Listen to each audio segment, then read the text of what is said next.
ครับสมควรแก่เวลานิมนต์พระภิกษุสงฆ์เจริญพรแม่ชีโยคีคุกเข่ากราบพร้อมกันอัญชลีวันทาภิวาทอัญชลีวันทาภิวาทอัญชลีวันทาภิวาทอัญชลีวันทาอัญชลีขอโอกาสขออนุญาตครูบาอาจารย์พระมหาเถระพระเถรานุเถระพระมัชฌิมาพระนวากะแม่ชีโยคีในการเป็นต้นเสียงธรรมวัดเย็นในวันนี้เปิดหนังสือสวดมนต์แปลเล่มใหญ่ไปที่หน้าหนึ่ง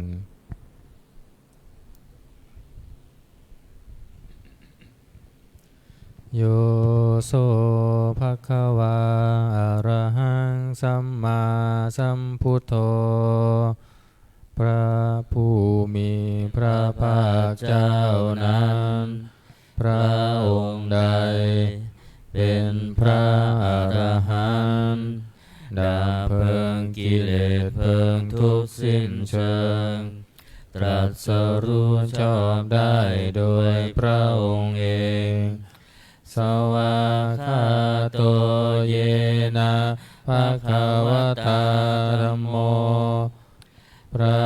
ธรรมเป็นธรรมอันพระผู้มีพระภาคเจ้าพระองค์ใดตรัสไว้ดีแล้วสุปฏิปันโนยัสสะภะคะวะโตสาวกสังโฆพระสงฆ์สาวกของพระผู้มีพระภาคเจ้า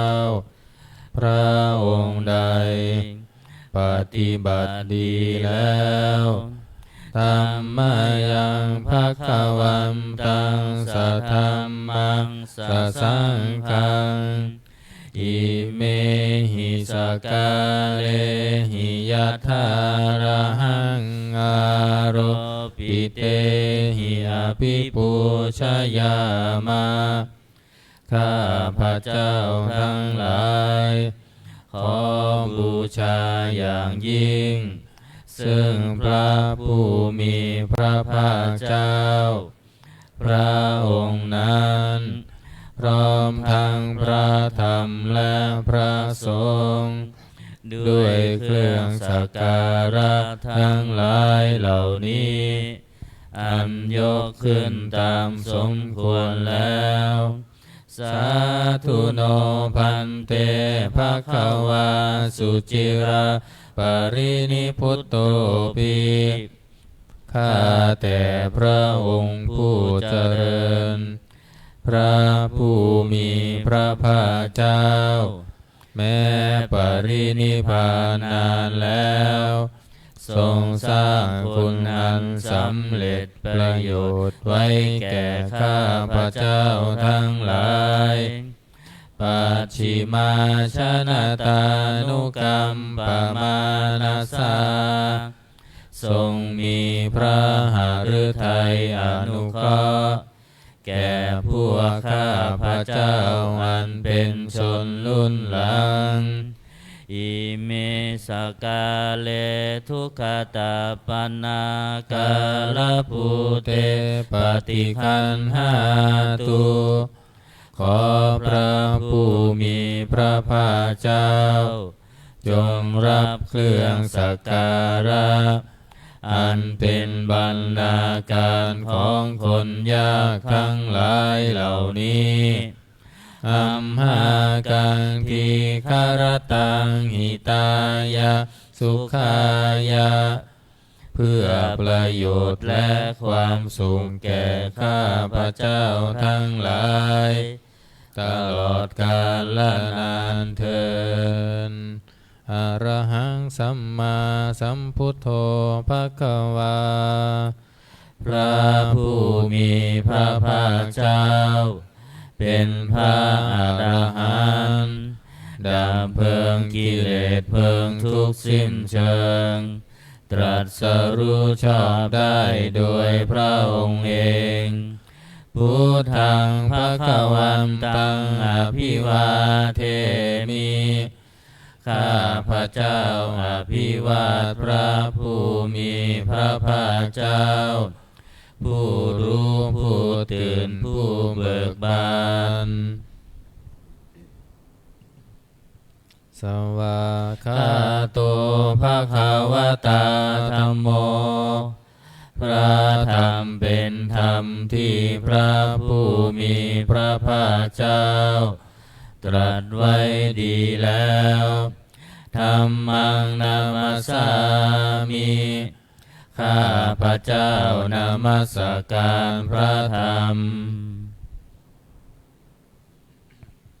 สุปฏิปันโน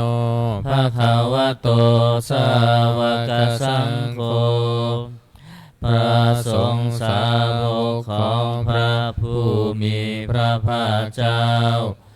ปฏิบัติดีแล้วสังฆังนามามิข้าพระเจ้านอบน้อมพระสงฆ์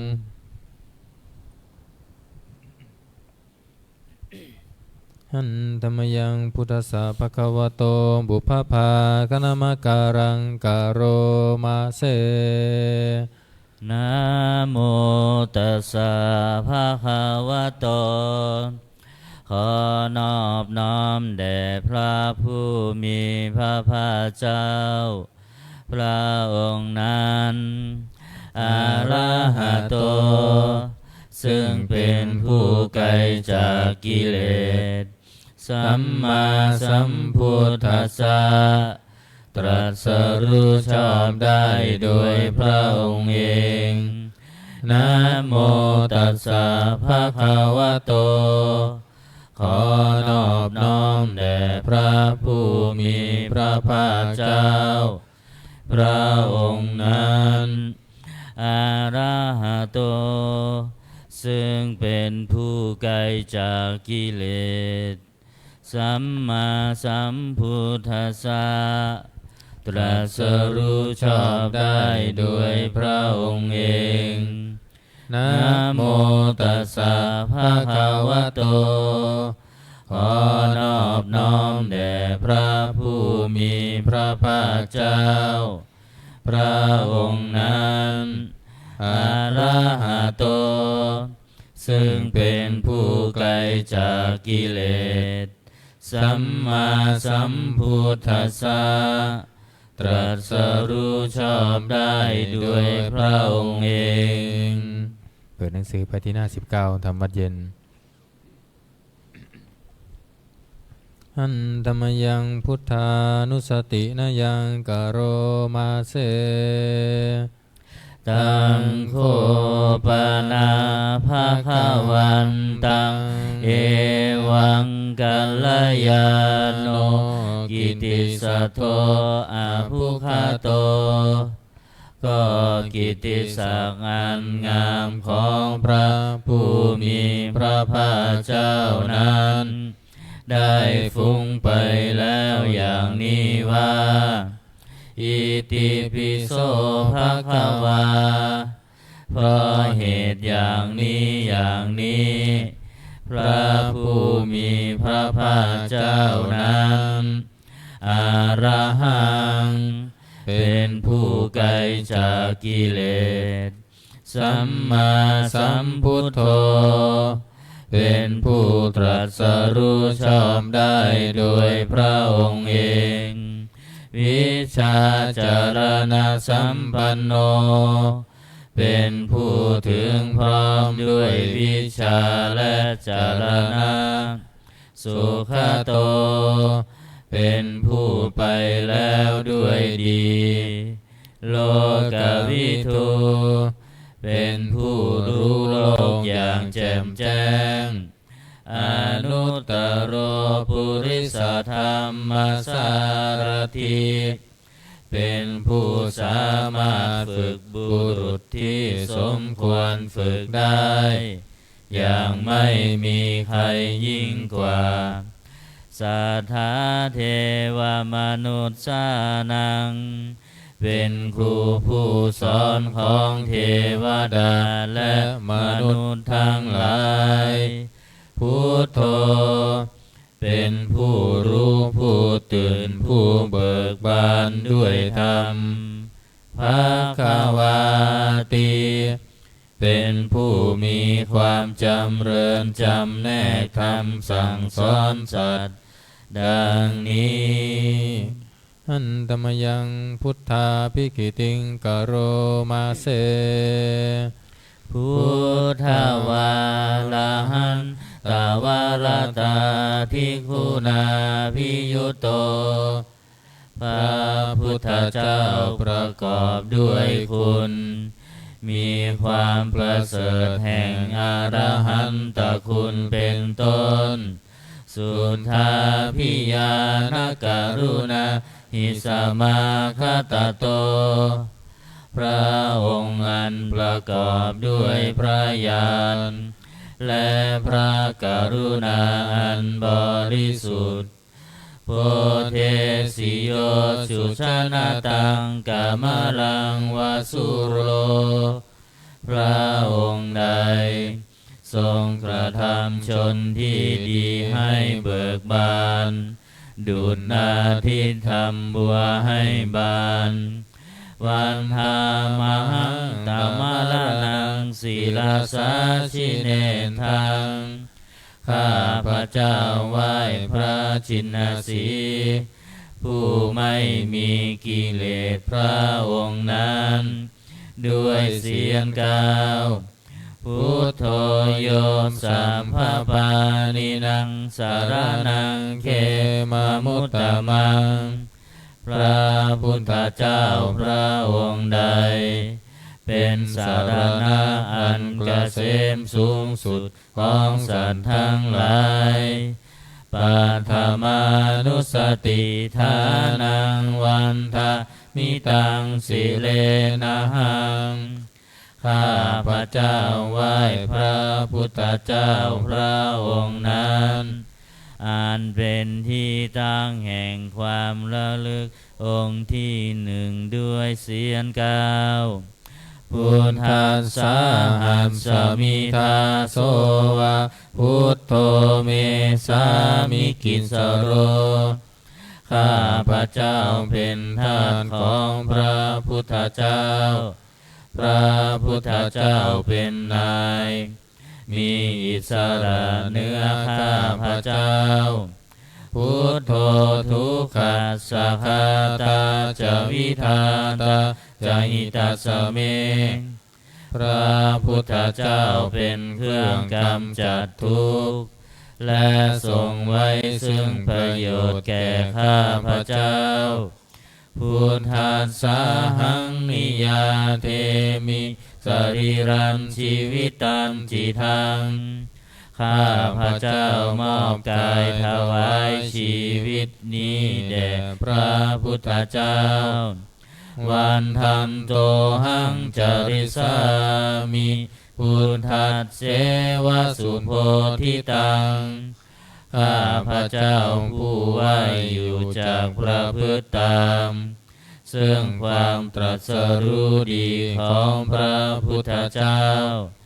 นัตถิเมสารนังอัญญังพุทโธเมสารนังวรัง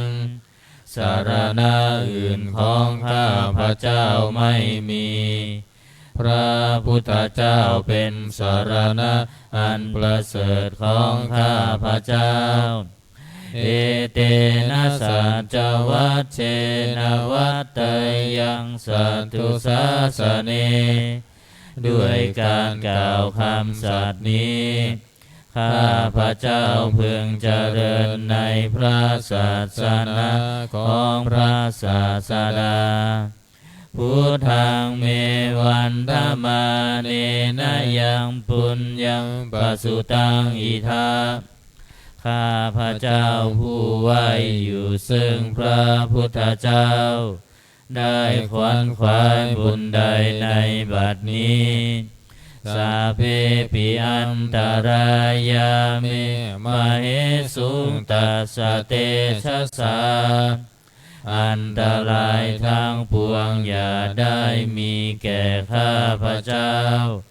ด้วยเดชแห่งบุญนั้น กายเยนวาจายวเจตสาวาด้วยกายก็ดีด้วยวาจาก็ดีด้วยใจก็ดี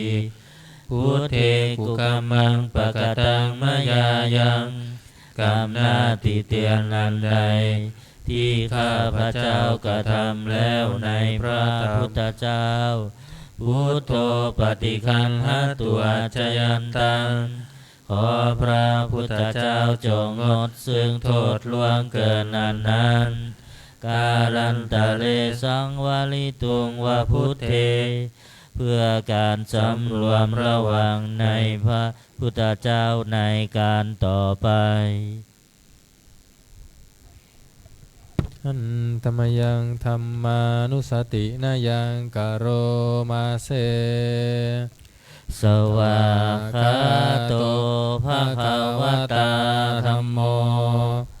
พระธรรมเป็นสิ่งที่พระผู้มีพระภาคเจ้า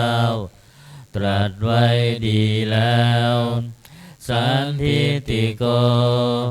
เป็นสิ่งที่ผู้ศึกษาและปฏิบัติพึงเห็นได้ด้วยตนเองอากาลิโกเป็นสิ่งที่ปฏิบัติได้และให้ผลได้ไม่จำกัดการเอหิปัสสิโกเป็นสิ่งที่ควรกล่าวกับผู้อื่นว่าท่านจงมาดูเถิดโอปานายิโกเป็นสิ่งที่ควรน้อมเข้ามาใส่ตัวปัจจตังเวทิตัสโพวินโยหิติเป็นสิ่งที่ผู้รู้ก็รู้ได้เฉพาะตนดังนี้อันธรรมยังธรรมาภิกิติงกโรมาเสสวาคาตตาทิคุณายโยภาวะเสนะเสยโยพระธรรมเป็นสิ่งที่ประเสริฐเพราะประกอบด้วยคุณคือความที่พระผู้มีพระภาคเจ้าตรัสไว้ดีแล้วเป็นต้นโยมาคาปากปริยัตติวิโมคเพโทเป็นธรรมมันจำแนกเป็นมรรคผลปริยัติและนิพพานธัมโมกุโลกัปปตานาตถาธาริธาลีเป็นธรรมทรงไว้ซึ่งผู้ทรงธรรมจากการตกไปสู่โลกที่ชั่ววันธามหังตมหารังวรธรรมเมตังข้าพระเจ้าไหว้พระธรรมมันประเสริฐนั้นอันเป็นเครื่องขจัดเสียซึ่งความมืดธัมโม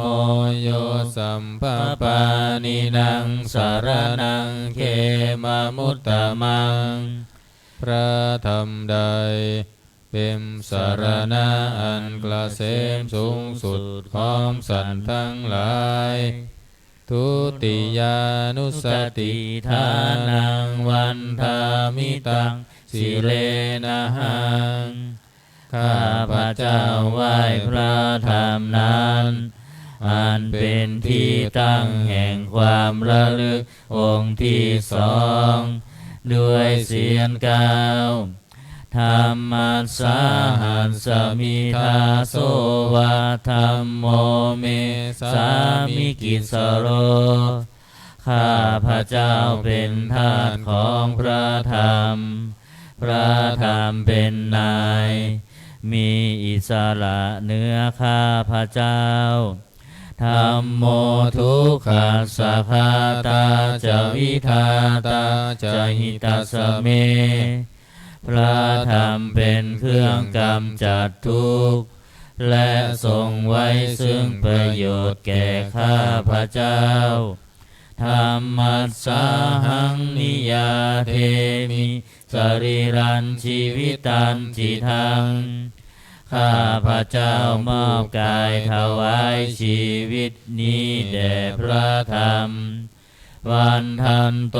หังจริสามิธรรมัสเสวสุธรรมตังข้าพระเจ้าผู้ไว้อยู่จากประพฤติตามซึ่งความเป็นธรรมดีของพระธรรมนัตถิเมสารนังอัญญังธัมโมเมสารนังวรัง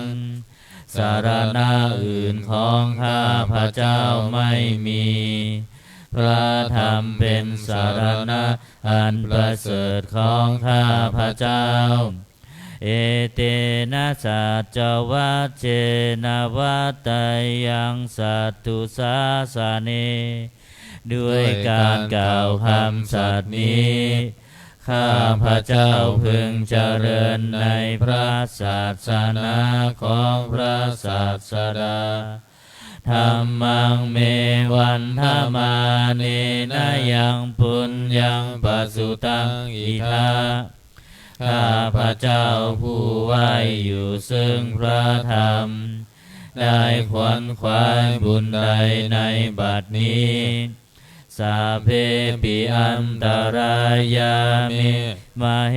สุงตัสสะเตชะสาอันตรายทั้งปวงอย่าได้มีแก่ข้าพระเจ้าด้วยเดชแห่งบุญนั้นกายนวาจายวเจตสาวา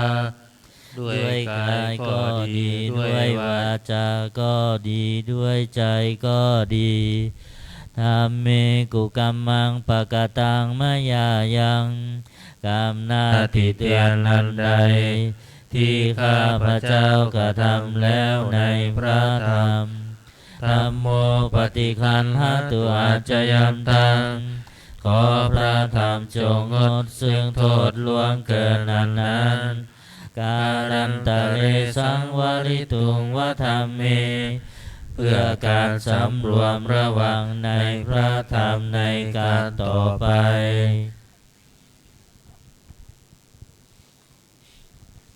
อันธรรมยังสังขานุสตินายังกโรมาเสสุปฏิปันโนภะคะวะโตสาวกสังโฆสงฆ์สาวกของพระผู้มีพระภาคเจ้าปฏิบัติดีแล้วอุชุปฏิปันโนภะคะวะโตสาวกสังโฆสงฆ์สาวกของพระผู้มีพระภาคเจ้าปฏิบัติตรงแล้วยายะปฏิปันโน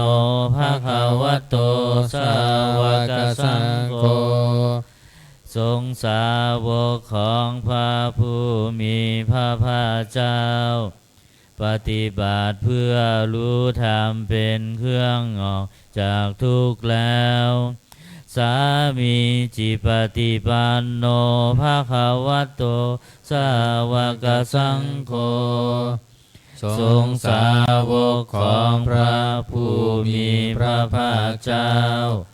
ปฏิบัติสมควรแล้วยะทิทางได้แก่บุคคลเหล่านี้คือจัตตาริปุริสายุคานิอัตถปุริสบุคลาคู่แห่งบุรุษสี่คู่นับเรียงตัวบุรุษได้8บุรุษเอสาภะคะวะโตสาวกสังโฆนั่นแหละสงฆ์สาวกของพระผู้มีพระภาคเจ้าอุนายโยเป็นสมควรแก่สักการะที่เขานำมาบูชาปาหุนายโยเป็นสมควรแก่สักการะที่เขาจัดไว้ต้อนรับทักขินายโยเป็นผู้ควรรับทักษิณาทานอัญชาริการณิโย เป็นผู้ที่บุคคลทั่วไปควรทำมันชลีอนุตตรังปุญญเกตังโลกัสสติเป็นเนื้อนาบุญของโลกไม่มีนาบุญอื่นยิ่งกว่าดังนี้หันตมยังสังฆาภิกขิติงกโรมาเสสัทธรรมโชสุปฏิปฏิคุณาทิยุโตพระสงฆ์ที่เกิดด้วยพระสัทธรรมประกอบด้วยคุณมีความปฏิบัติดีเป็นต้นโยธาภิโตอริยบุคลาสังฆเสโทเป็นหมู่แห่งพระอริยบุคคลนั้นประเสริฐแปดจำพวกศีลาทิธรรมปวาระสยกายจิตโตมีกายและจิตนั้นอาศัยธรรมมีศีลเป็นต้นมันบวรวันธามหังกามริยานาคานังสุสุทังข้าพระเจ้าไหว้หมู่แห่งพระอริยเจ้าเหล่านั้นอันบริสุทธิ์ด้วยดีสังโฆโยสัพพปานินังสารนังเขมามุตตมังพระสงฆ์หมู่ใดเป็นสารณะอันเกษมสูงสุดของสัตว์ทั้งหลาย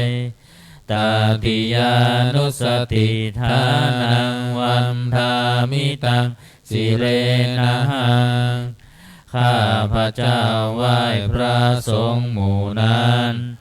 อันเป็นที่ตั้งแห่งความระลึกองค์ที่สามด้วยเสียงกล่าวสังฆัสสาหัสสมิทาโสวะสังโฆเมสามิกิสโรข้าพระเจ้าเป็นทาสของพระสงฆ์พระสงฆ์เป็นนายมีอิสระเหนือข้าพระเจ้าสังโฆทุกขาสคาตาจะวิทาตาจะหิตาสเมพระสงฆ์เป็นเครื่องกำจัดทุกข์และทรงไว้ซึ่งประโยชน์แก่ข้าพระเจ้าสังฆาสาหังนิยาเทมิสรีรันชีวิตันจิทังข้าพระเจ้ามอบกายถวายชีวิตนี้แด่พระสงฆ์วันทันโตหังจาริสามิสังฆัสโสปฏิปันนตังข้าพระเจ้าผู้ไหวอยู่จากประพฤติตามซึ่งความปฏิบัติดีของพระสงฆ์นัตถิเมสารนังอัญญังสังโฆเมสารนังวะลังสารนังอื่นของข้าพระเจ้าไม่มีพระสงฆ์เป็นสารณะอันประเสริฐของข้าพระเจ้าเอเตนะสัจจวัชเชนะวัตไตยังสันตุสาสเนด้วยการกล่าวคำสัตย์นี้ข้าพระเจ้าพึงเจริญในพระศาสนาของพระศาสดาสังฆังเมวันธรรมาเนนะยังปุญญังปสุตังอิทาข้าพระเจ้าผู้ไหวอยู่ซึ่งพระสงฆ์ได้ขวนขวายบุญใดในบัดนี้สาเพปิอันตรายาเม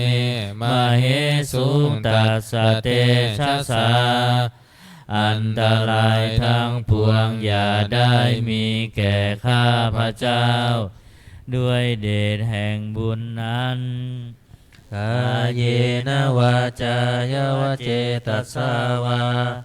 ด้วยกายก็ดีด้วยวาจาก็ดีด้วยใจก็ดี สังเคกุกัมมังปะกะตังมายายังกรรมหน้าที่เตียนอันใดที่ข้าพระเจ้ากระทำแล้วในพระสงฆ์สังโฆปฏิคันหาตัวจยันตังขอพระสงฆ์จงงดซึ่งโทษล่วงเกินนั้นการันตะเรสังวริตุงวสังเคเพื่อการสำรวมระวังในพระสงฆ์ในการต่อไป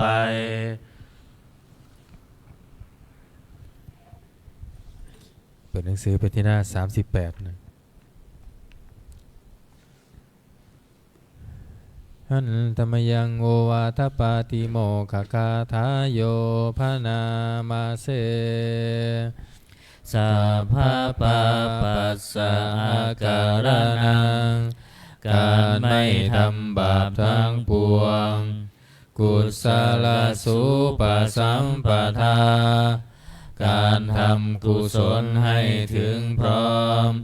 สัจจิตปริโยทปนังการชำระจิตของตนให้ขาวรอบเอตังพุทธานาสาสนังทำสามอย่างนี้เป็นคำสั่งสอนของพระพุทธเจ้าทั้งหลายขันติปรมังตโปติติฆาขันติคือความอดกลั้นเป็นธรรมเครื่องเผากิเลสอย่างยิ่งนิพพานังปรมังวทันติพุทธาผู้รู้ทั้งหลายกล่าวพระนิพพานว่าเป็นธรรมอันยิ่งนาหิปภาชิโตปารุปคาติผู้กำจัดสัตว์อื่นอยู่ไม่ชื่อว่าเป็นบรรพชิตเลยสามโนโหติปารังวิเหทยันโตผู้ทำสัตว์อื่นให้ลำบากอยู่ไม่ชื่อว่าเป็นสมณะเลยอนุปวาโท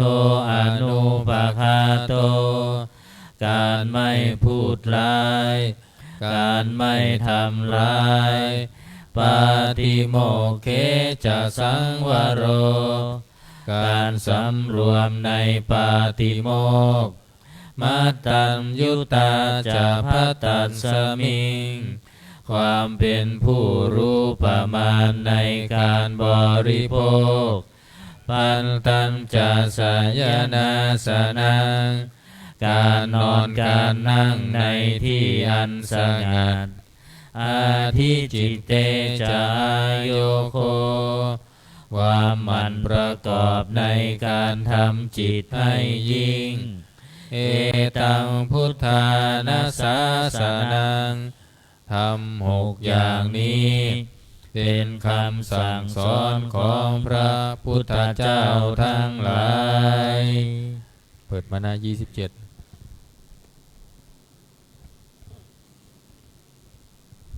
หันตมยังอติตาปัจเจเวคณาปาทังพนามาเส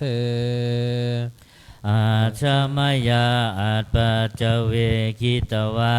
ยังจีวรังปริพุตังจีวรใดอันเรานุ่งห่มแล้วไม่ทันพิจารณาในวันนี้ตังยาวะเทวาสิตัสสะปฏิฆาตายะจีวรนั้นเรานุ่งห่มแล้วเพียงเพื่อบำบัดความหนาวอุณหสะปฏิฆาตายะเพื่อบำบัดความร้อนดังสมกสวาตาตปะสิลิงสัพพสัมปัสสานังปฏิฆาตายะเพื่อบำบัดสัมผัสนั้นเกิดจากเหลือบยุงลมแดดและสัตว์เลื้อยคลานทั้งหลายยาวะเทวาหิริโกปินะปฏิชาทานาทัง และเพียงเพื่อปกปิดอวัยวะอันให้เกิดความละอายอาชมายาอัตปัจจเวคิตวายโยบิณฑบาตโตปริพุตโตบิณฑบาตใดอันเราฉันแล้วไม่ทันพิจารณาในวันนี้โสเนวะทวายาบิณฑบาตนั้นเราฉันแล้วไม่ใช่เป็นไปเพื่อความเพลิดเพลินสนุกสนานนามาทายาไม่ใช่เป็นไปเพื่อความเมามันเกิดกำลังพลังทางกายนามันธนายาไม่ใช่เป็นไปเพื่อประดับนาวิภูสนายาไม่ใช่เป็นไปเพื่อตกแต่งยาวะเทวะอิมัสสกายสัทธิติยาแต่ให้เป็นไปเพื่อความตั้งอยู่ได้แห่งกายนี้ยาปนายาเพื่อความเป็นไปได้ของอัตภาพวิหิงสุปารติยาเพื่อความสิ้นไปแห่งความลำบากทางกายพระมจาริยานุคาหายาเพื่ออนุเคราะห์แก่การประพฤติพรหมจรรย์อิติปุรานันจะเวทนังปฏิหังคามิด้วยการทำอย่างนี้เรายอมระงับเสียได้ซึ่งทุกขเวทนาเก่าคือความหิวนาวันจะเวทนังนาอุปาเทสามิและไม่ทำทุกขเวทนาไม่ให้เกิดขึ้นยาตราจะเมภวิสติอนวัชชตาจะภาสุวิหารโรจติอันหนึ่งความเป็นไปด้วยสะดวกแห่งอัตภาพนี้ด้วยความเป็นผู้หาโทษมิได้ด้วยและความเป็นอยู่ด้วยผาสุกด้วยจะมีแก่เราดังนี้อัจฉมยาอัตปัจจเวกิตวายังเสนาสนังปริพุตังเสนาสนะใดเราใช้สอยแล้วไม่ทันพิจารณาในวันนี้ตังยาวะเทวาสิตัสสะปฏิฆาตายาเสนาสนะนั้นเราใช้สอยแล้วเพียงเพื่อบำบัดความหนาวอุณหาสะปฏิฆาตายาเพื่อบำบัดความร้อนดังสมกาสวาตาตาปะสิลิงสัพพสัมผัสสานังปฏิฆาตายาเพื่อบำบัดสัมผัสนั้นเกิดจากเหลือบยุงลมแดดและสัตว์เลื้อยคลานทั้งหลายยาวะเทวาอุตุปาริสยวิโนทนาปฏิสันลานารามทังเพียงเพื่อบรรเทาอันตรายอันจะมีจากดินฟ้าอากาศและเพื่อความเป็นผู้ยินดีอยู่ได้ในที่หลีกเล่นสำหรับภาวนาอาชมยาอัปปัจจเวคิตวาโยคิลานะปัจจยาเพสัชชะปาริคาโลปาริพุตโตคิลานะเพสัชบริขารใดอันเราบริโภคแล้วไม่ทันพิจารณาในวันนี้โสยาวะเทวาอุปันนานังวยาภาติกานังเวทนานังปฏิฆาตายาคิลานาเพสัชบริขารนั้น เราบริโภคแล้วเพียงเพื่อบำบัดทุกขเวทนาอันบังเกิดขึ้นแล้วมีอาพาธต่างๆเป็นมูลอาพยาปัชชาปรมาตายาติเพื่อความเป็นผู้ไม่มีโรคเบียดเบียนเป็นอย่างยิ่งดังนี้อันธรรมยังอุทิศนาทิฏฐานาคาทายโยพนามาเสอิมินาปุญญากรรมเมนะด้วยบุญนี้อุทิศให้อุปชายาคุณุตตลาอุปชาผู้เลิศคุณอาจาริยุปการาจาและอาจารย์ผู้เกื้อหนุนมาตาปิตาจายาตกาทั้งพ่อแม่และพวงญาติสุริโยจันทิมาราชาสุนจันและราชาคุณาวันตานาลาปิจาผู้ทรงคุณหรือผู้สูงชาติพระมาลาจาอินทาจาพรหมานและอินทราชโลกปาลาจะเทวตาทั้งถวยเทพและโลกบาลยะโมมิตามนุษย์สาจายมมาลาดมนุษย์มิตรมัชฌาตาเวลิกาปิจาผู้เป็นกลางผู้จ้องผานสาเพสตาสุขีโหนตุขอให้เป็นสุขสันต์ทุกทั่วหน้าอย่าทุกข์ทนปุญญานิปกตานิเมบุญพองที่ข้าทำจงช่วยอำนวยสุภาพล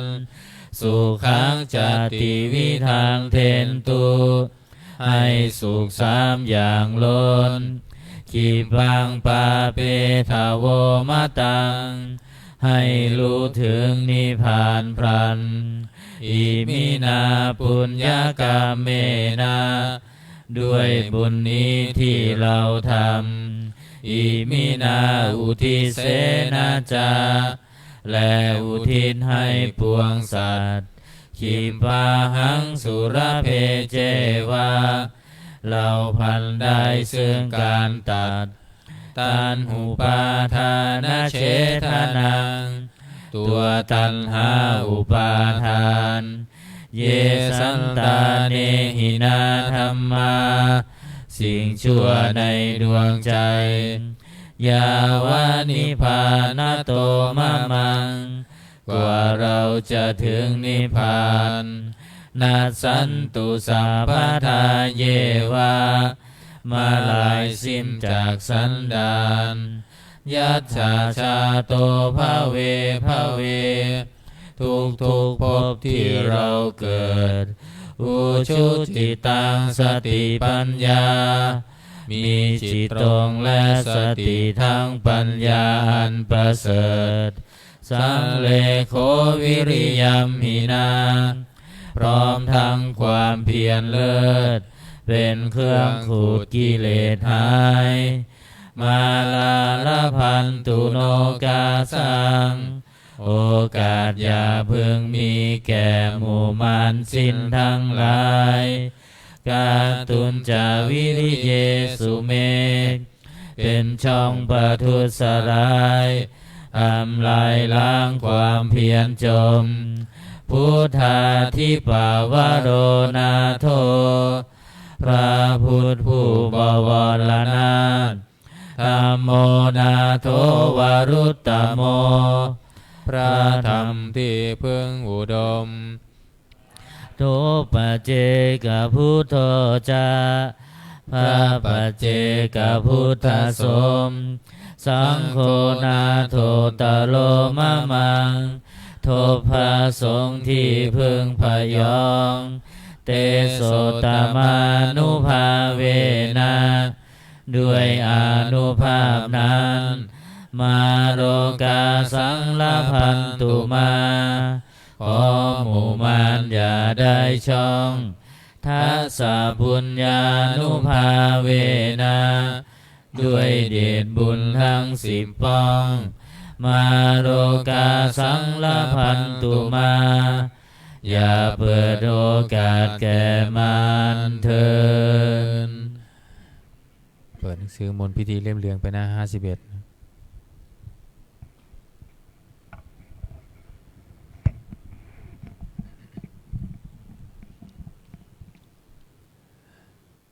นะโม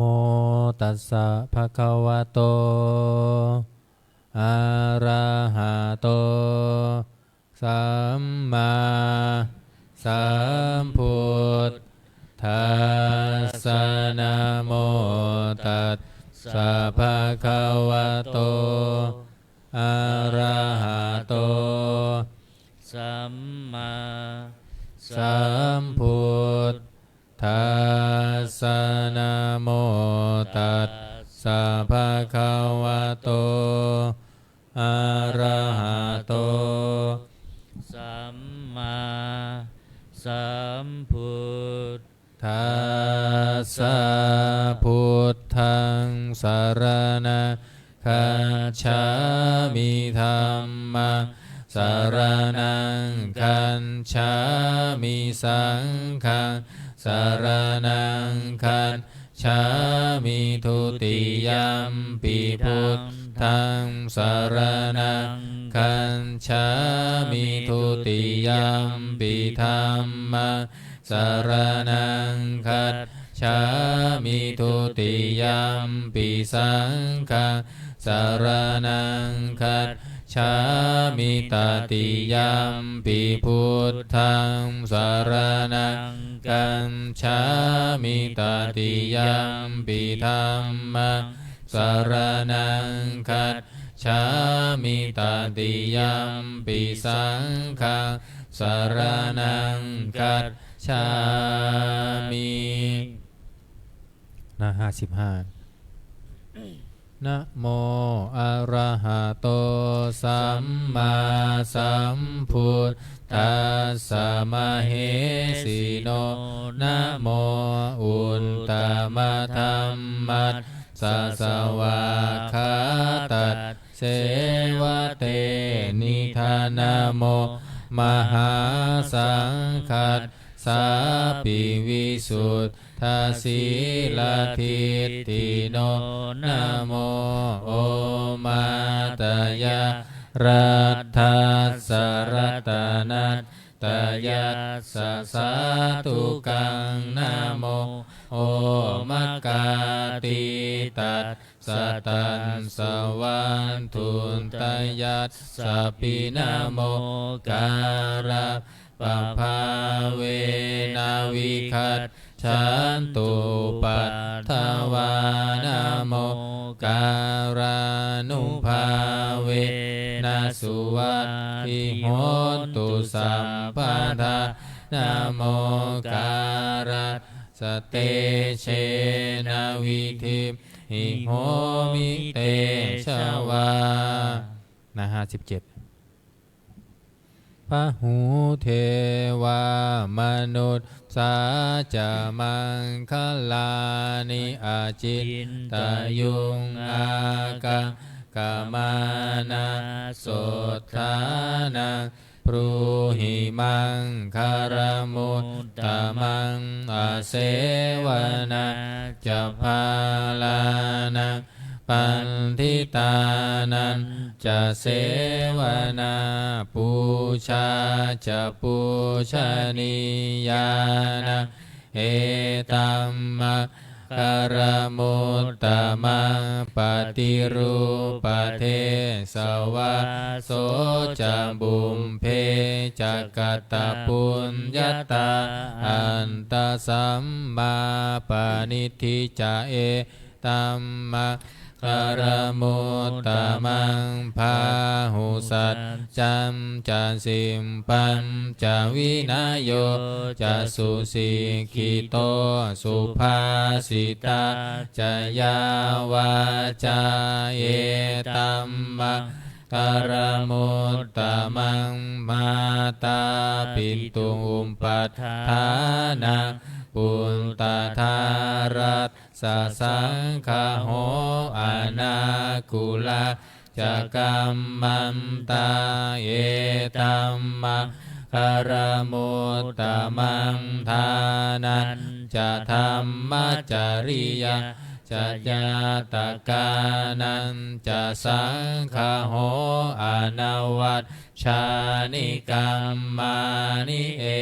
ตัมมังคารมุตตมังอารติวิรติปาปามัจจปานาจะสัญญโมอัมปมาโทจะธัมเมสุเอตัมมังคารมุตตมังคารโวจะนิวาโตจะสันตุนทิจะกตัญยุตากาเลนะธัมมัสสวนังเอตัมมังคารมุตตมังขันติจะโสวจัสสตาสมนานันจะทันสนังกาเลนะธัมมัสสะกัญชาเอตัมมังคารมุตตมังตะโปจะพระมจริยันจะอริยสัจจานาทานสนังนิพพานาสัมจิกิริยาจะเอตัมมังคารมุตตมังพุทธัสสะโรกธัมเมหิจิตตังยัสสนกัมปติอโศกังวิราชังเขมังเอตัมมังคารมุตตมังเอตาทิสานิกัตตวานาสัพพันธรรมปราชิตาสัพพันธโสทิงคันฉันติตันเตสังมังคารมุตตมันติ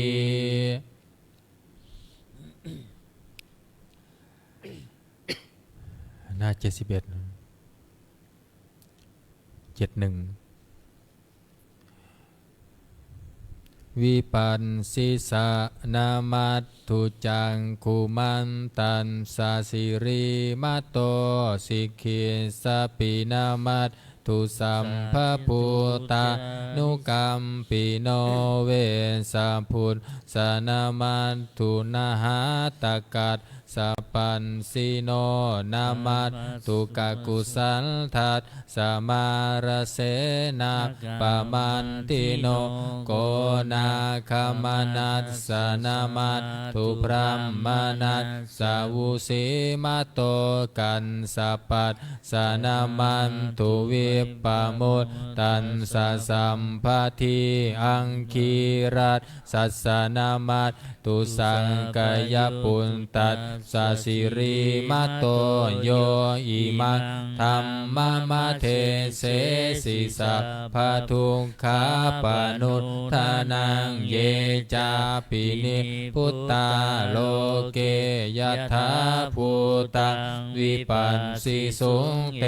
ชนะอภิสุนามหันตาวิตาสารธาหิตังเทวมนุษสา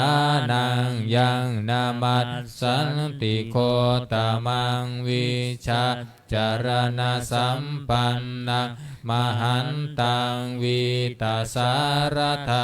วิชาจารณสัมปันนังพุทธังวันธามโคตมันตินะโมเมสัมภพุทธานังอุปันนานังมเหสีนังตัณหังกโรมหาวีโรเมทังกโรมหายาโสสารนังกโรโลกหิ หิโตทีปังกโรชุติทโรโกทันโยชนะปาโมกโคมังคโลปุริสาสะโพสุมาโนสุมาโนทีโรเรรวโตรติวันทาโนโสภิโตคุณสัมปันโนอโนมาทัสสิชนุตตโมปัตตุโมโลกปัจโชโตนารโทวรสารถิปันทุมุตตโรสัตตสารโรสุเมโทอัมปติปุงคาโลสุชาโตสัมภโลกะโคปิยทัสสีนาราสะโพอันททัสสิการุณิโกธรรมทัสสิตโมนุตโธสิทธัตโธอัสสโมโลเกตินโสจวัฏตังวโรปุณโสจวรโทพุทโธวิปันสีจานุปโมสิกขิสัพพหิโตสัทธาเวสสปุยะโกกะกุสันโทสัตตวะโหโกนาคมโนราชันชาโหกัสสะโปสิริสัมปันโนโคตโมสักกยปุงคโวเอเตปจันสยิหน้า128ถวายพรพาน128อิติปิโสภะคะวาอะระหังสัมมาสัมพุทโธวิชาจารณะสัมปันโนสุขโตโลกวิทูอนุตตโรปุริสัทธรรมาสารถิสัทธาเทวมนุษสานังพุทโธภะคะวาติสวาคาโตภะคะวตาธัมโมสันทิติโกอากาลิโกเอหิปัสสิโกโอปะนะยิโกปัญจันตังเวทิตาโพวินโยหิติสุปฏิปันโนภะคะวะโตสา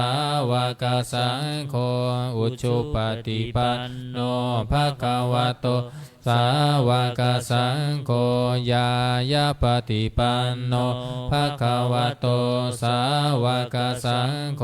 สามีจิปฏิปันโนภะคะวะโตสาวกสังโฆญาติทังจัตตาริปุริสายุคานิอัตถาปุริสปุคลาเอสะภะคะวะโตสาวกสังโฆอาหุนายโยปาหุนายโยทากินายโยอัมสาริกรณิโยอนุตตรังปุญญเกตังโลกัสสติพาหุงสห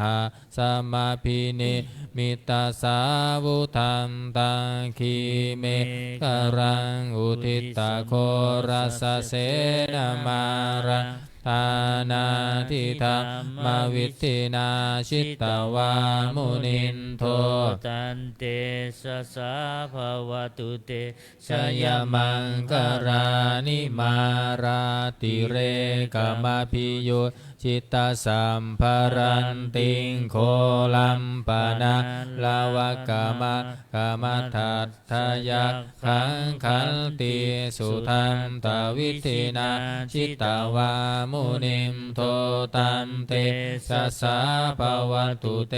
ชยมังกรานินาราคิริงขจาวรังอติมันตาปุตังทาวันชิจังกามมาสานิวาสุธารุนันตังเม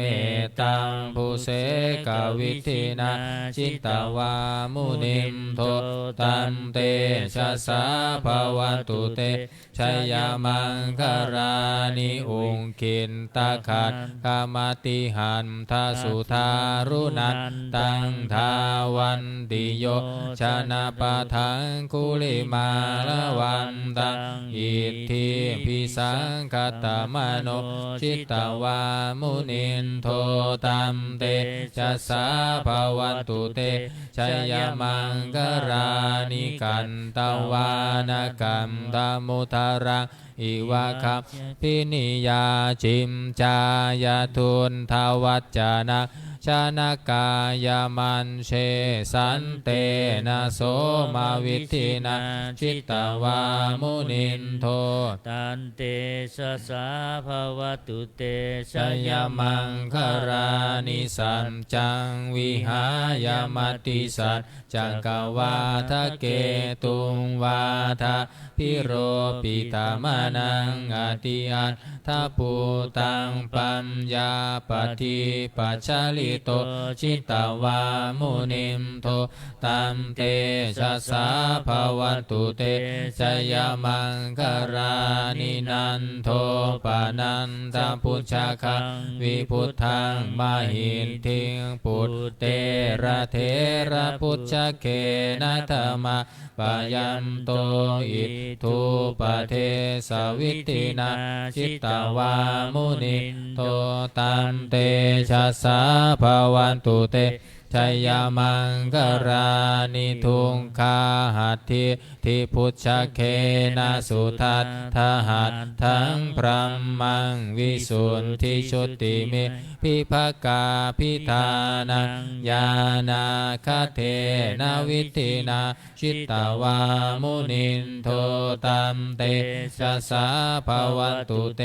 ชัยยมังคารานิเอ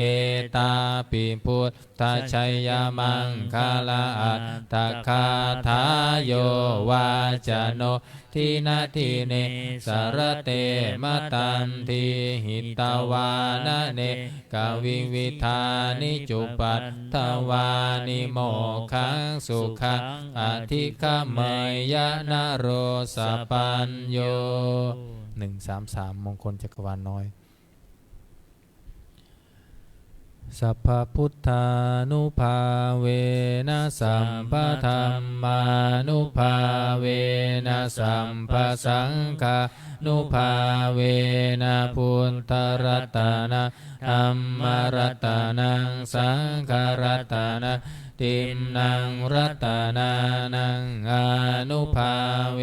นะจตุราสีติสหสัทธัมมัคขันธานุภาเวนะปิตกัตตายานุภาเวนะชินนาสาวกานุภาเวนะสัมเพเตโรคาสัพเพเตพยาสัมเพเตอันตรายาสัพเพเตอุปัฏฐวาสัพเพเตทุนนิมิตตาสัพเพเตอวมังคาราวินัสสันตุอายุวัฏฐโกธนวันทโกสิริวัฏฐโกยัสสวัฏฐโกวันนวัฏฐโกสุขวัฏฐโกสุขวันทโกโหตุสัพพทาทุกขโรภคยาเวลาโสกาสันตุจุปัฏฐวาอเนกาอันตรายาปิวินัสสันตุจเตชะสาชยสิทธิธานังลาภโส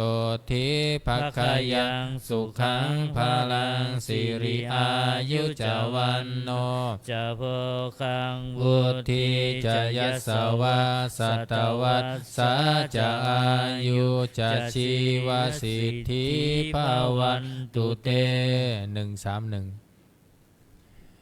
มหาการุณิโกนาโถหิตายาสัพพปานินางปุเรตวะปารมีสัพพปันโตสัมโพธิมุตตมังเอเตนะสัจวัชเชนะโหนตุเต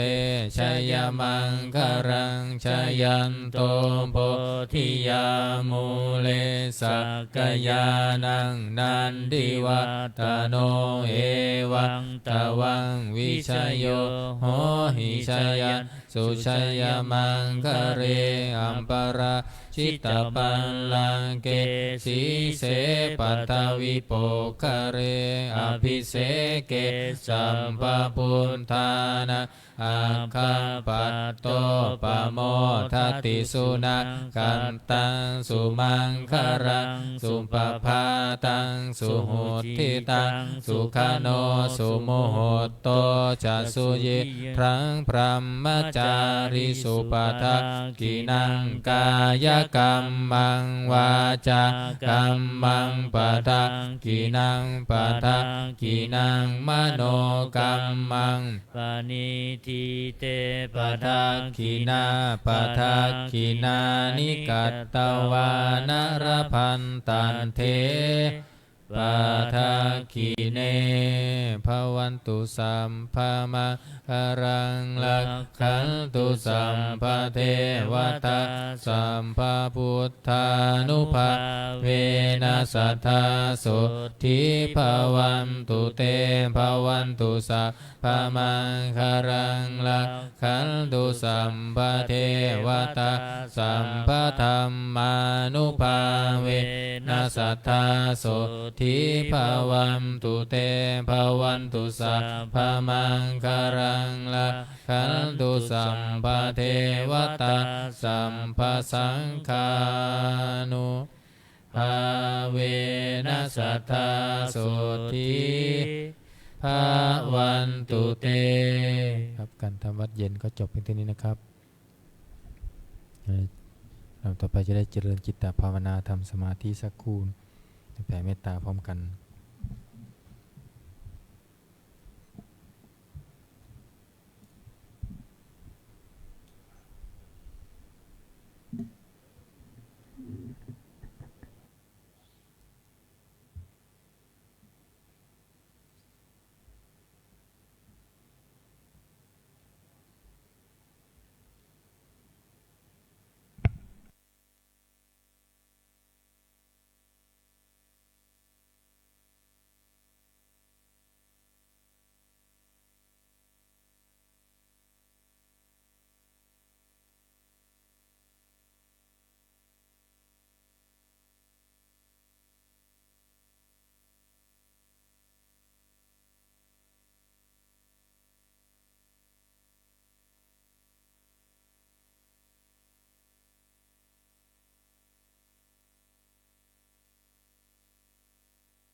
สมควรแก่เวลา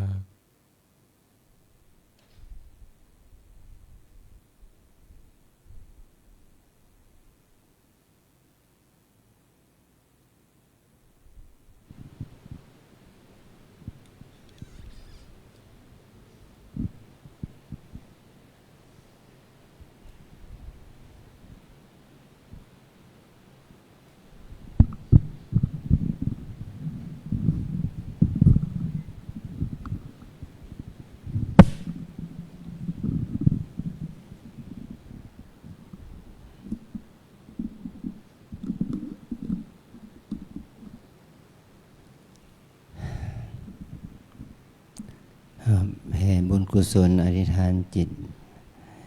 อิตังทานากัมมังนิพพานาปัญญายโยโหนตุโนนิจจังอิทังศีลกัมมังนิพพานาปัญญายโยโหนตุโนนิจจังอิทังภาวนากัมมังนิพพานาปัญจโยโหนตุโนนิจจังยังกินจิกุสลังกัตถังพังกัมมังสัพเพหิอัมเหหิกัตตังปุญญังโนอนุโมทันตุสุนันตุพนตุเยเทวะอัสสมิงทาเนอาทิคาตาทิคายุกัสสัทธาหุนตุสัมเพสัตตาสุขีอัตตานังปาริหารันตุมาตาปิตาสุขีตาหุนตุทุกขาปามุนจันตุสัมเพยตากาสุขีตาหุนตุทุกขาปามุนจันตุสัมเพอายตากาสุขีตาหุนตุทุกขาปามุนจันตุสัมเพปิสาสัพเพยัคฆาสัพเพเปตาสุขีตาหุนตุทุกขาปามุนจันตุสัมเพนัคขันตาสุขีตาหุนตุทุกขาปามุนจันตุสัมเพเทวาสุขีตาหุนตุทุกขาปามุนจันตุสัมเพอาจาริโยปัญชายาสุขีตาหุนตุทุกขาปามุนจันตุสัมภาสัมปันติโยสามิจันตุโวคุกเข่าวันทาหลวงพร้อมกัน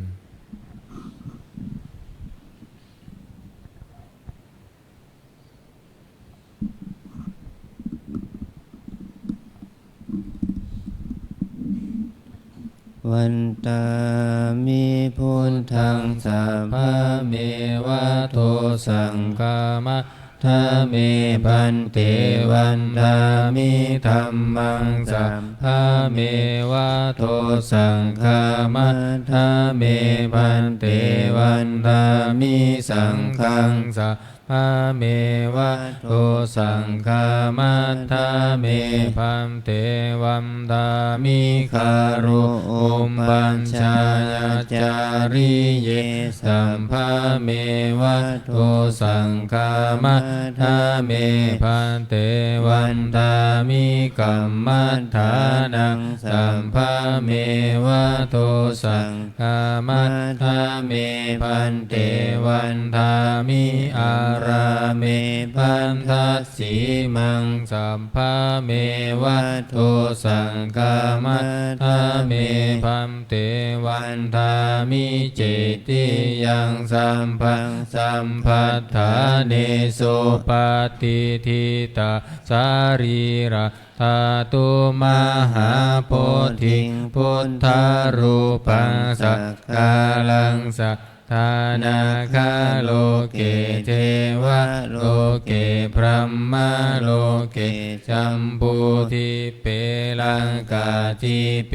สารีระธาตุโยเกสะธาตุโยอะระหันตะธาตุโยเจติยังคันทากุทิจัตุราสีติสหัสเสธัมมะคันเทสัพเพสังปาทะเจติยังอะหังวันทามิสัพพะโสอัญชลีวันทาอภิวาทอัญชลีวันทาอภิวาทอัญชลีวันทาอภิวาท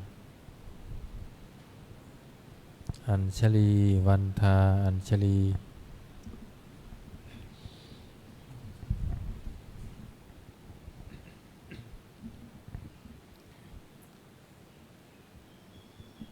ขอนิมนต์พระภิกษุสงฆ์เจริญพรแม่ชีขีกุ้มหมอบันทาน้อยพระอาจารย์เจ้าคุณพร้อมกันสาธุวันทามิพันเตสัพพะอัปปาราทะกามัตถะเมพันเตมยะกตังปุญญาสามินาอนุโมทิตาภังสามินากตังปุญญังไมหะตาตาภังสาธุสาธุอนุโมทามิจัตตารโอธรรมาวัฏันติ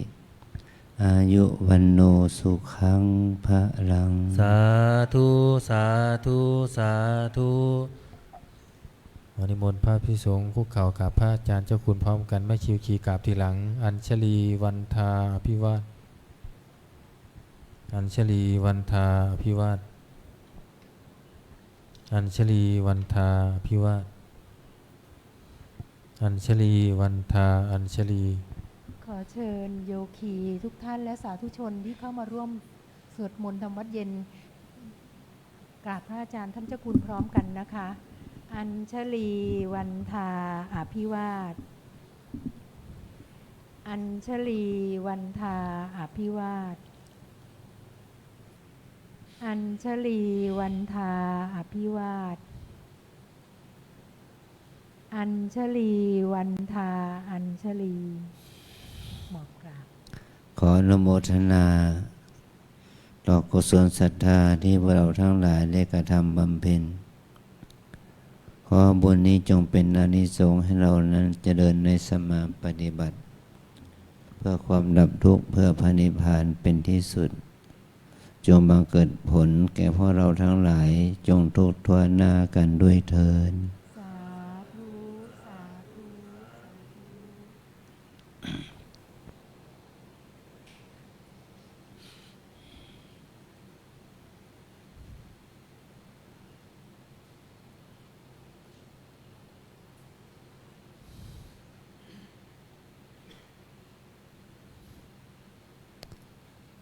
วันนี้เราได้มากระทำความดีงามมาน้อมจิตสวดมนต์ทำวัดน้อมนึกถึงพระพุทธคุณ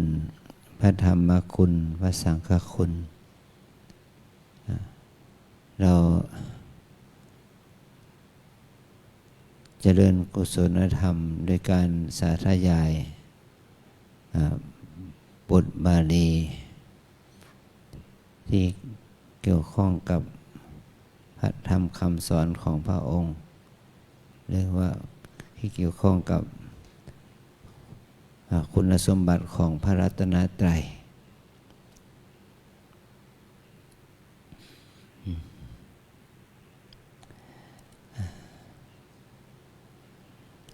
วันนี้ความจริงอาจารย์จะลงไปกรุงเทพไปบริษัทไปบ้านของดุสิต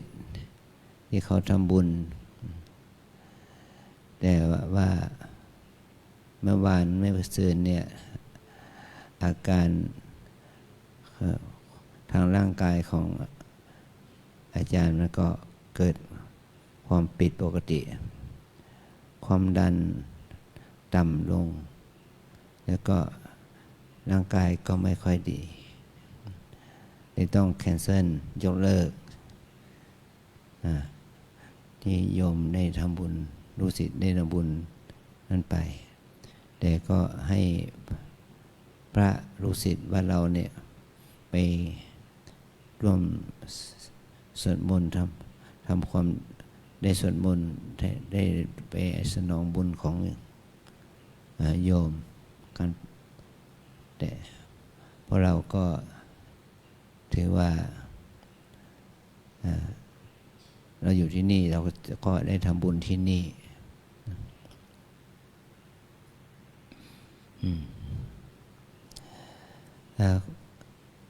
ฐานที่เราได้มาปฏิบัติธรรมที่นี่ฐานะที่เราได้ปฏิบัติธรรมที่นี่มันเหมือนกับเอาดินนะมาบดเอาดินธรรมดาเอาดินที่บดเอาเศษหินเศษทรายรากไม้ออกก็ขจัดสิ่งที่เป็นปฏิกูลออกไปเหลือแต่ดินเนื้อดินดีที่เหนียวที่ดีมาฟั่นมานวดเอาดินเหล่านั้นมาทำเป็นอะไรก็ได้ก็มาเป็นพระพุทธรูปก็ได้เอามาทำเป็นเครื่องปั้นดินเผาก็ได้เอามาทำเป็นก้อนอิฐก็ได้เนี่ยเอามาทำเป็นสิ่งที่มีประโยชน์มากมันก็มีคุณค่ามากเมื่อกับเราเอาก้อนดินมาปั้นเป็นพระพุทธรูปเมื่อปั้นเรียบร้อยแล้วก็ต้องเอามาตากให้แห้งแล้วเผากลายเป็นเครื่องปั้นดินเผาที่เป็นพระพุทธรูปในของโบราณเช่นแบบพระรอดลำพูนมันเป็นพระพุทธรูปที่ทำด้วยดินเป็นพระปางตรัสรู้องค์เท่าใบก้อยนะแต่ราคาหลายล้านบาทเพราะเขารู้ถึงคุณค่าของพุทธคุณที่คนโบราณทำไว้ก็มีค่ามากเราทั้งหลายก็เช่นเดียวกันถ้าเราเอาดินธรรมดานี่แหละเอามาปั้นเป็นพระพุทธรูปเป็นพระอะไรอย่างนี้มันก็มีค่าทางด้านจิตใจนะเราเอามากราบมาไหว้ก็มีคุณค่าทางด้านจิตใจถ้าตัวเราล่ะอายุมากขึ้นแก่ขึ้นเขาเป็นพระหลวงพ่อหลวงปู่ขึ้นมาเราอาศัยที่ท่านรักษาสังขารไว้หลาย10 ปีเป็นที่เคารพนับถือของญาติโยมแม้แต่เส้นผมเรียกว่าเกศาของท่านแล้วก็ฟันของท่านก็มีคุณค่าคราวหนึ่งอาจารย์ไปสวดไปเทศน์ไปที่วัดพระสิงห์มีครูบาอนันต์จากวัดพะเยานะท่านเอาน้อมนำเอาบทเอาสิ่งที่ครูบาเจ้าศรีวิชัยมาเทศน์บารมีธรรมถวายเป็นเครื่องบูชาครูบาแล้วเขาชี้ให้อาจารย์เห็นในพระอบนั้นว่าอันนี้อาจารย์เห็นนี่เห็นไหมเราก็บอกว่าเห็นอันนี้คืออะไรเราก็บอกไม่รู้นะคือก็ถามเขาบอกว่านี่แหละคือฟันของครูบาเขี้ยวของครูบาเพราะว่าหลานของครูบาศรีวิชัยได้เก็บไว้มีคนไปข ขอหลานเขาขอซื้อขอบูชาฟันของครูบาเนี่ย500,000ต่อฟัน1 เขี้ยวโอ้เขาไม่ขายเพราะบังเอิญว่าลูกเขาจะต้องไปเรียนปริญญาเขาก็สละให้แก่ครูบาเนี่ย300,000เนี่ย300,000 บาทเนี่ยนี่แหละคือฟันของท่านมีมูลค่ามากในความหมายทางด้านจิตใจเนี่ยแม้แต่พวกเราก็เหมือนกันถ้าเราเป็นคนที่เป็นพระมีศีลมีธรรมที่ดีถึงกับที่ว่าเป็นพระอริยะจนถึงเป็นพระอรหันต์เนี่ยของอะไรที่เกี่ยวกับท่านเหมือนกับว่าบริขารของหลวงปู่มั่นอย่างเนี้ย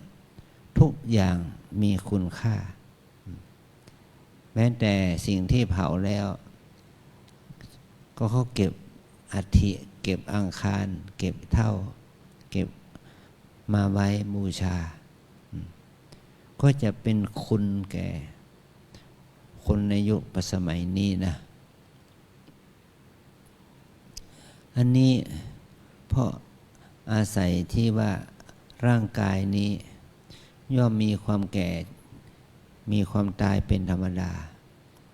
แต่กายนี้เป็นที่อาศัยของจิตตสังขารของบุคคลที่เป็นพระสุปฏิปันโนพระอริยะก็ทำให้กระดูกอธิธาตุของท่านมีค่าเนี่ยพวกเราทั้งหลายไม่ว่าเราจะฉันอาหารเช้าอาหารเพลฉันเนื้อฉันผักไปตามเรื่องนะถ้าเราเอากายที่มีอยู่เนี่ยมีกายที่มีแข้งขามือเท้าอวัยวะน้อยใหญ่นี่มาทำความดีเอามาฝึกฝนอบรมให้เกิดบารมีธรรมศีลสมาธิปัญญาบารมีธรรมทั้งหลายนั้นก็จะทำให้เกิดให้ร่างกายนะมีความประเสริฐนะมีความดีงามใครรู้ใครเห็นก็เคารพนับถือเนี่ยเหมือนกับคนเรานี่แหละนะถ้าเราทำความดีก็ได้ผลประโยชน์แต่ถ้าคนไม่ดีล่ะเป็นคนชั่วเป็นคนบาปแม้แต่เลือดหยดหนึ่งแม้แต่เส้นผมเส้นหนึ่งเสื้อผ้าชิ้นหนึ่งรองเท้าของชิ้นหนึ่งที่ตกอยู่เขาก็รังเกียจกวาดทิ้งล้างทิ้งไปเพราะว่าเป็นของคนที่ไม่มีประโยชน์ไม่มีค่าแต่ถ้าเราทั้งหลายเนี่ยได้เอากายเอาใจของเราเนี่ยมาใช้ในการภาวนาทำให้บุญกุศลเกิดขึ้นกับเรามันจะได้อาศัยขันธ์ธาตุที่ทำบุญนี่แหละขันธ์ธาตุที่ทำบุญนี่แหละมันก็จะทำให้บุญกุศลเกิดขึ้นเราเปล่งวาจาสรรเสริญคุณพระพุทธเจ้าโยโสภควาอรหังสัมมาสัมพุทโธถ้าจิตใจเรามีศรัทธาพระผู้มีพระภาคเจ้านั้นพระองค์ใดเป็นพระอรหันต์ตรัสรู้ชอบได้โดยพระองค์เองนี่แหละคือคำกล่าวที่เราพูดทางวาจามือที่เราประนมทางกายใจที่เราระลึกนึกถึงพระคุณของพระพุทธเจ้ากายวาจาใจสัมพันธ์กันเป็นหนึ่งเดียวให้เรามีสติสัมปชัญญะในการไหว้พระสวดมนต์อย่างนี้มันก็จะทำให้ชีวิตของเราเป็นบุญเกิดขึ้นมีบารมีธรรมเกิดขึ้นเนี่ยความดีงามที่เราทำอย่างนี้มันจะเป็นคุณงามความดีเป็นบารมีแก่ตนนะแม้แต่โยคีที่มาบวชเป็นนาคที่จะมาบวชเป็นพระนะเรามาบวช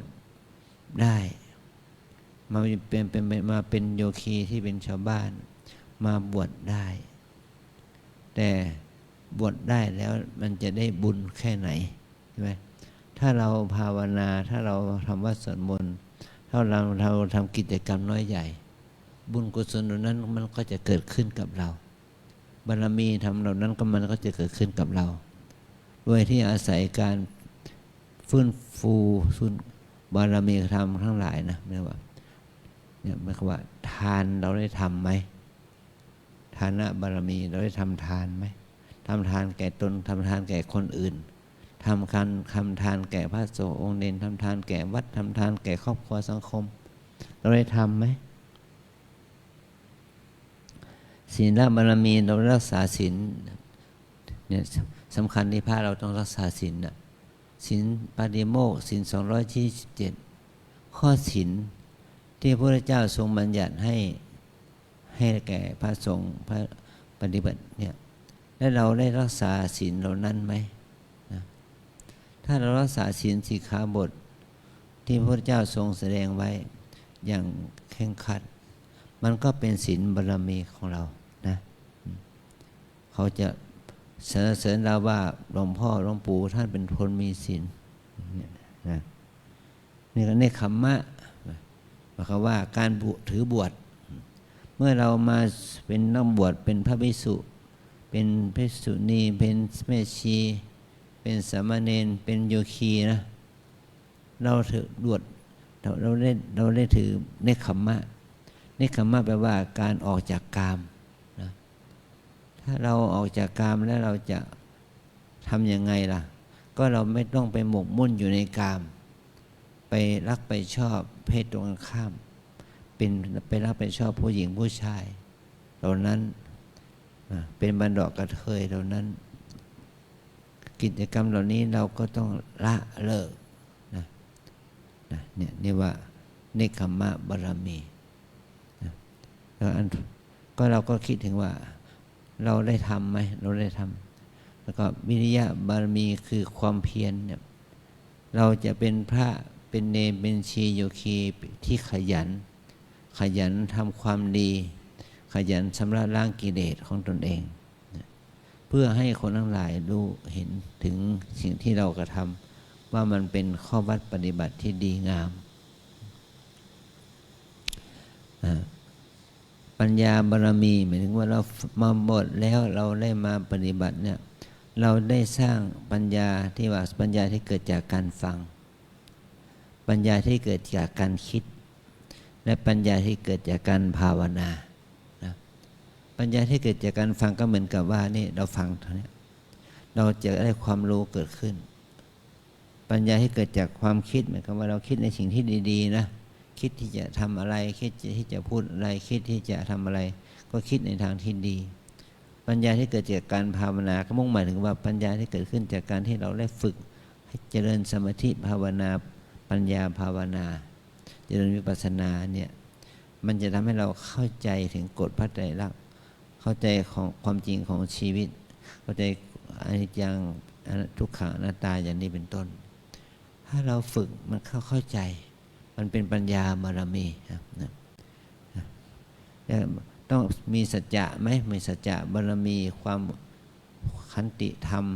ความอดทนเนี่ยเป็นขันติบารมีอธิษฐานบารมีหมายความว่าตั้งใจทำสิ่งใดก็จะทำสิ่งนั้นให้สำเร็จเมตตาบารมีหมายความว่าเราฝึกเพื่อให้เรามีเมตตาจิตต่อตนแต่คนอื่นต่อสรรพสัตว์ทั้งหลายต่อเพื่อนร่วมโลกอุเบกขาบารมีว่าบางจิตเป็นอุเบกขาปล่อยวางไม่ยึดติดไม่ยึดมั่นถือมั่นแล้วก็แล้วแต่ถ้าเราฝึกอย่างนี้อย่างมั่นคงอย่างแน่วแน่บ่อยๆมันก็เป็นบารมีธรรมแก่เรานะมันทำบารมีธรรมแก่มันก็จะเกิดขึ้นนะ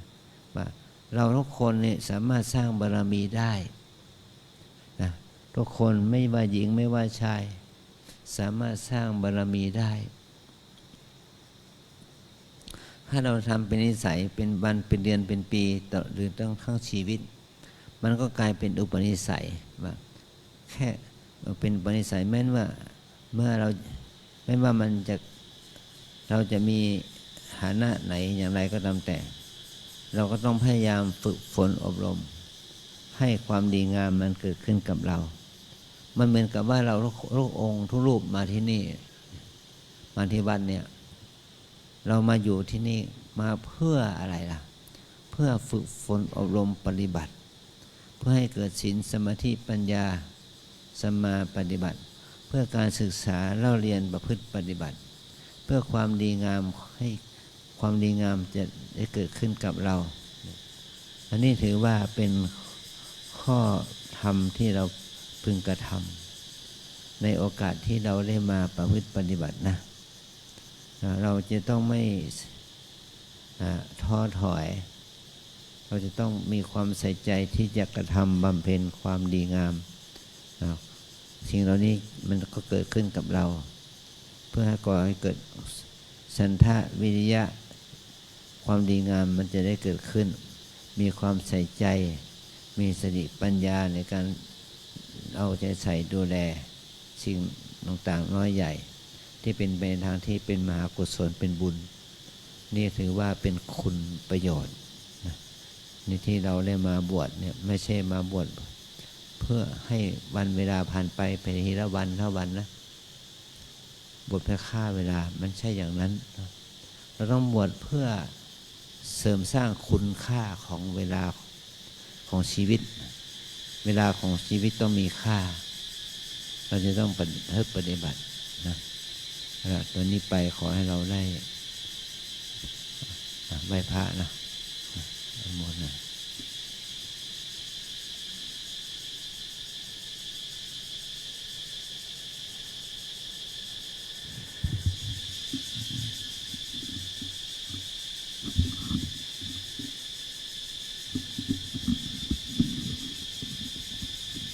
อะระหังสัมมาสัมพุทโธภะคะวาพุทธังภะคะวันตังอภิวาเทมิสวากขาโตภะคะวะตาธัมโมธัมมังนามัสสามิสุปฏิปันโน